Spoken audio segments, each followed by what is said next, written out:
Hey guys, today we're out game fishing and today's tech talk is all about making a skipping bait for marlin. Using a skipping bait for a marlin is a fantastic way of fishing. It's really visual, you get good aggressive bites, and it's actually a really economical way of fishing. It's a proven technique that's been used for many years, and now with the modern way of fishing with dredges and teasers, having a skipping bait is a really good way to switch those fish off the teasers and dredges. So earlier on we've got our jack mackerel.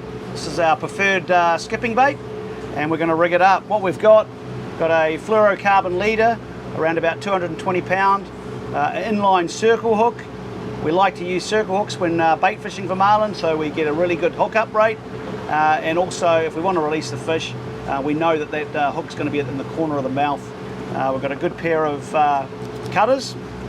We've got a little plastic tube here that we're going to use, and that's used for getting some separation between the nose of the bait and the circle hook, so we get a good clean hookup rate, and a rigging needle, and our rigging floss. Okay.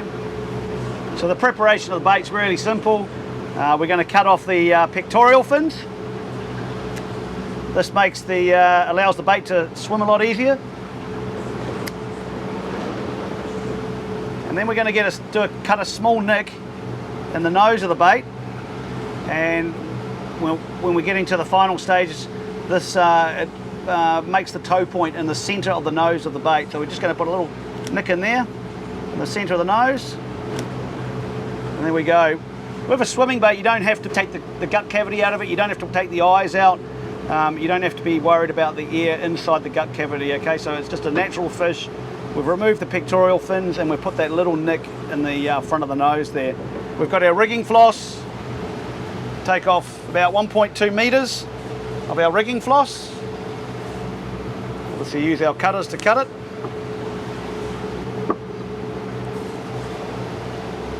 And then we're going to get our needle and thread our floss through the eye of it. I did a little twist when I put it through, just so it holds that rigging floss on there. So what we're going to do, our first insertion is around about just above the spine, and we're going to push that through.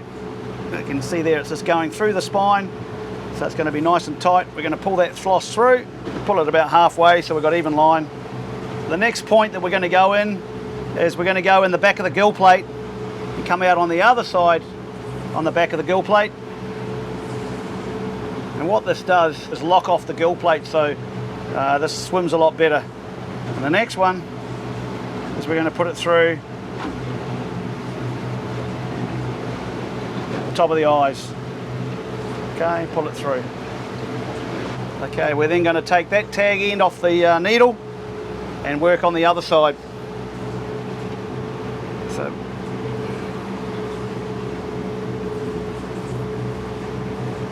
So what we're going to do is we've got the line coming up that side, we're going to roll it over and go through the same place we went out on the gills. And the purpose of this is we're trying to get a nice zigzag pattern, so we get a nice even pull with the line, but it also makes it a lot stronger, and that bait can take a couple of hits. So the next step is actually putting the needle back through where the line is coming out on the eye cavity there. So we're going back through the opposite way, and now you can see we've got that nice crisscross pattern. So it's going to give us a nice even pull on our bait. We're then going to pull this and secure this so it's nice and tight on the top of the head. What we do is we just do an overhand knot there, pull the line both through, pull it up, and then the good thing about this wax thread is we can now pull this nice and even onto the top of the head, and then that's nice and secure. So we've got it nice and strong, everything's all closed off. We're then going to put the needle back on again, go back through the eye cavity, one on that side. We're going to do it the opposite way on the other side.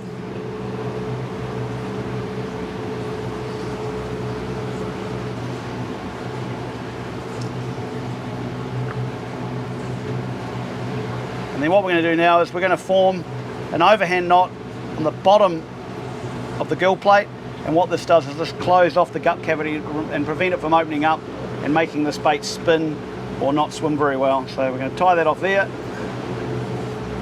Another overhand knot.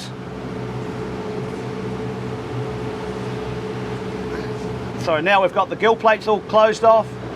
We've got multiple stitches crisscross, so it's nice and straight, and it's super strong, so it's going to be able to take a few whacks. So now we've got one of these toe points is in the correct position for when we secure this hook on the front.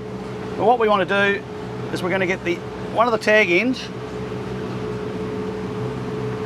and I always go behind the back of the knot, and this prevents it rolling forward.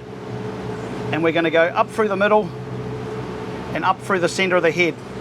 Okay, so that's coming through, and now we've got a line coming out each side,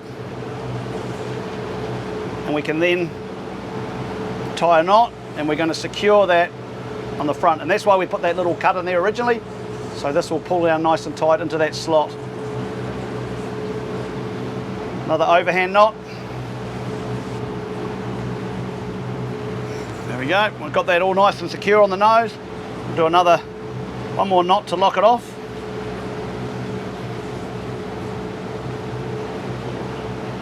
Okay, put one more in there for good luck.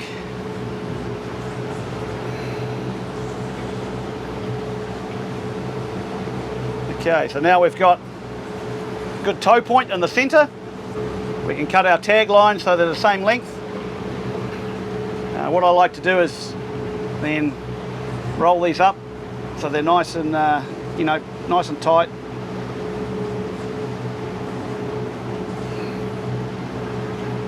And then we're going to get our little pipe. We're going to put our floss through there, pulling it down, and then that's going to be our spacer for when we put our circle hook on there. Another overhand knot. We're going to do 2 overhand knots on here, so that's the first one. Pull it tight. We'll do one more. Through. Down. There we go. So we've now got our spacer tube there. We're going to put another overhand knot in there, but we're not going to do it up. This is where we're going to put our circle hook on, so we've got a gap in there. To make it, got a loop in there, we can put the hook in. And we're going to pull that up nice and tight. We're going to do another overhand knot.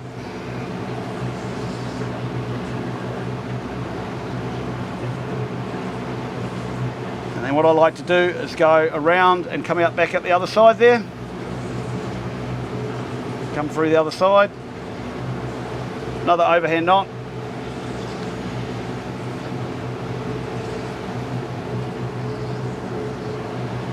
On the opposite side, we get our good cutters here, cut that off.